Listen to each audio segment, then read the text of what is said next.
Hi, it's Phil Kerner, and I have to apologize right away. It's been a few weeks since I've posted anything fun here on line, but the reality is, very busy guy here. Two big projects going on. One's about training, and one's about you. More to come on that later. You know, because of my position at work as the apprentice supervisor, once in a while I get invited to events in town that have to do with manufacturing and training. And I was invited to an event about 10 days, 2 weeks ago. And again, I'm late getting this out there. But it was called Mills. And I didn't get a lot of feedback on what Mills was. All I knew was I had to be at McDowell High School at 8:30 a.m.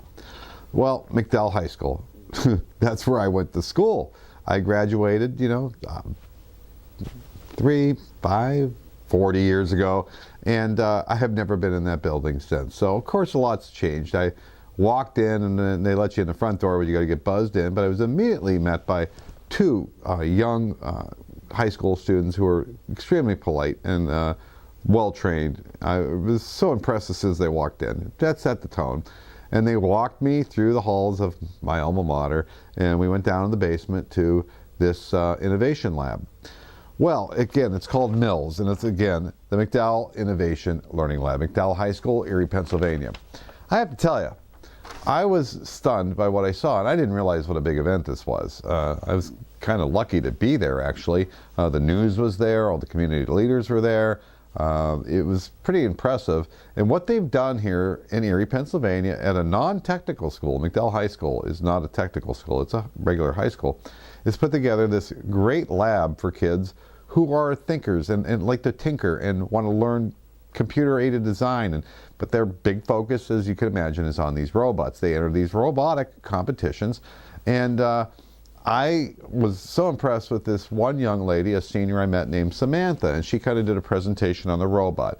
And the robot had two tasks. It had to be able to pick up these big styrofoam balls, and it had to climb a rope. And it gets even better. If you work with your hands and you wonder about the trade, this is so good. She told me, and she told the whole group actually, that she learned how to run every machine in the machine shop because they're trying to build this thing, and they're designing it with a little input from their leader, but they're encouraged to figure it out. That's the team effort. Love this. So she told us that not only did she learn how to run every machine in the machine shop, she could take that robot apart and put it back together again in her sleep because of the mistakes. She had to, you know, oh, this didn't work. Pull it back apart. Trim this, fix that, do that. But the best part was, are you ready for this?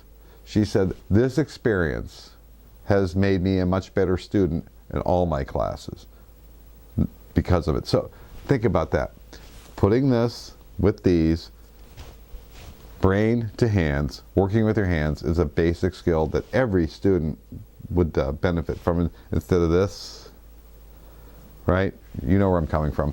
So hats off to McDowell High School. I am so proud of my alma mater.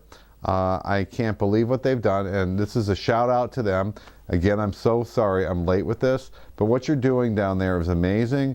The principal was a can-do type of guy. The guy who's running the class, a young guy named Kyle, can-do type of guy. The students had their lights on. I took a walk over the machine shop at a non-technical school, spotless. The teacher was showing some kids how to do something on a mill. I think he was, you know, probably drilling a hole or something. They were all gathered around him, paying attention. Nobody's like, they were all watching him. Then I took a walk to the wood shop, spotless.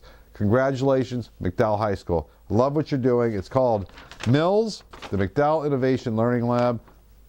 Bright future there, bright future. And back to Samantha. She's applied at several great schools. No doubt she'll get a great education. She'll be accepted. And that's some good news here for a change. Sometimes we give up. And to see these young kids enthused about designing and building stuff on their own, well, it's amazing for me.